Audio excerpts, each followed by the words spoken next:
मेहनत का फल। श्यामपुर नाम के एक गांव था। वह गांव में एक परिवार रहता था। उस परिवार में एक बुजुर्ग औरत और उसका एक बेटा रहता था। वह लड़का प्रतिदिन सुबह सुबह जल्दी उठकर कॉलेज जाता था और पार्ट टाइम काम भी करता था, जिसका पर मंथ सैलरी 4000 था। वह एक दिन अपने माँ के लिए दवाइयाँ लेने बाजार गया। वह दवाइयाँ लेकर घर आ रहा था, तभी उसके पैर में ठेस लगा और सारा दवाइयाँ गिर गया और टूट गया। वह लड़का सड़क के किनारे बैठकर रोने लगा। पास में ही एक सेठ खड़ा था, उसके पास एक बैग था। लड़का को रोते हुए देखकर सेठ उसके पास आया और बोला, क्या हुआ बेटा, क्यों रो रहे हो? क्या नाम है तुम्हारा? लड़का बोला, मेरा नाम अंकित है, मैं कॉलेज स्टूडेंट हूँ। मैं अपने माँ के लिए दवाइयाँ ले जा रहा था, तभी मेरा पैर में ठेस लगा और सारा दवाइयाँ टूट गया।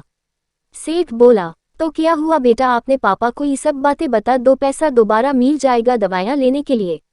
लड़का बोला, मेरा पापा नहीं है, मैं खुद ही कॉलेज के बाद पार्ट टाइम काम करता और घर कॉलेज और माँ की दवाइयाँ का खर्चा निकलते हैं। सेठ बोला, अगर तुम मेरा काम कर दोगे तो मैं तुम्हें कुछ पैसा दूंगा, जैसे तुम अपने माँ की दवाइयाँ ले सकते हो। लड़का बहुत खुश हुआ और बोला, क्या काम है सेठ जी?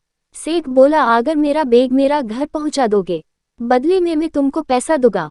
लड़का राजी हो गया। बैग बहुत भारी था, किसी भी तरह से बैग सेठ के घर पहुंचाया।